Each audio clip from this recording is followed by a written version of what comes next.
as I continue on, really talking about like our spiritual journey step by step, this is kind of step number 2. And this is really kind of a very interesting and can be a little bit difficult because a lot of times, like our old way of thinking, how we thought for years, doesn't matter how old you are. It could be that you're a teenager, you could be you're in your early 20s, 30s, 40s, 50s, 60s, 70s, even 80s or 90s.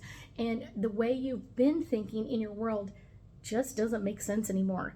Like, you're like, wow, this is mind blowing how what I thought the world was and what it really is completely different. And I will tell you, this is kind of that expanding awareness that we've had of like, wait a minute, I thought I was understanding all of this. I thought I was understanding what the world wanted from me, what the people around me wanted from me, what my family wanted from me, and I got it all wrong.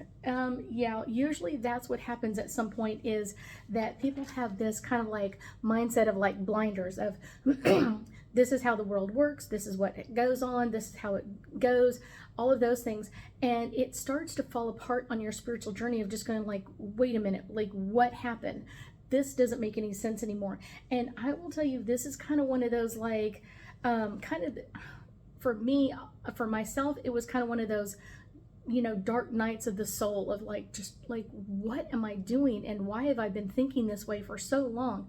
Because no matter what, we're still all touched by the environment around us, our friends, our family, people around us of like, and a lot of times they're trying to keep us in that bubble of being unaware because that's where they're at. And it's like, come on in, we're comfortable here. But you're like, I really feel like I belong somewhere else, or my thinking is changing, and now I really believe that something has to change. And a lot of times it's it's the me part of this that has to change. And a lot of times we start kind of changing how we think about the world, how we connect to the world, what we think about other people. And a lot of times we start kind of like reconnecting in some very different ways. And this is kind of a vulnerable stage for a lot of people because a lot of people not always, can fall under kind of like the energy of someone who's maybe not got the best intentions or whatever else, knowing that this person is kind of like, I'm freaking out of like, how do I do this and how do I change all of this?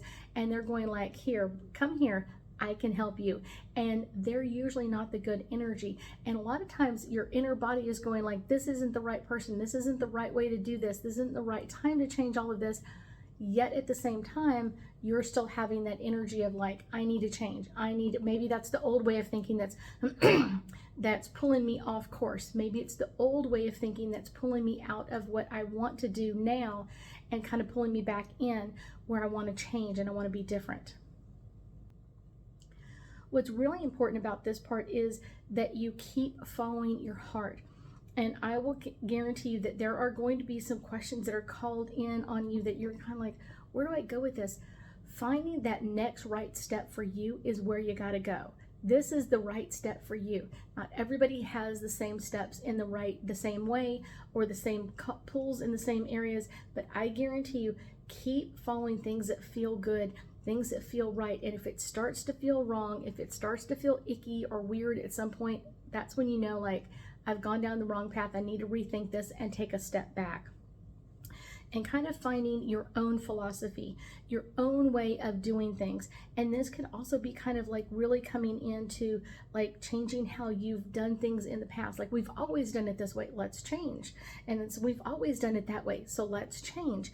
And this can really mark a period in your life where you're kind of like really not only gathering information, but reflecting on it in a different way, in a different manner than you have in the past. And this is kind of like, interesting. And everybody is going to go down this unique path.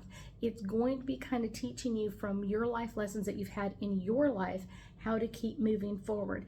And it's kind of like your unique personality comes into play, your unique ideas about the world. All of that is going to be coming into play, and there are hundreds of paths up this spiritual journey. There is not just one, there's millions of them.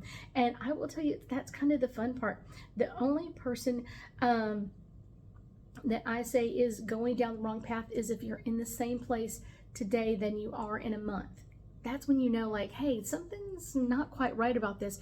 You should be moving up the path slowly on your own pace. And this is a great way to kind of understand, am I making changes for me? Am I looking at things differently? And don't always really look to the same person all the time for every answer. That's not going to give you the right one.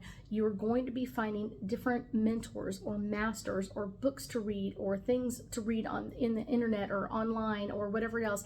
And sometimes these can come in weird and you're like, seriously? I mean, I picked up a medical journal a couple of weeks ago and I read something in there and I was like, ooh, interesting. That's what I'm talking about. You could pick up a strange book you've never read and start reading something in there that just like talks to you in a different way. And it doesn't mean you need to read the whole book. It just means like that was the only section, or that was the only paragraph, or that was the only words that you needed to know out of that information. Maybe there's magazines that are calling your attention, and just kind of like asking yourself, like, what article do I require reading? What is the section? What is the section in this book or magazine that I should be reading? Not the whole thing, just kind of what is it where's my message in this? Where do I need to go with this? That is going to be teaching you what's coming up next on your spiritual journey.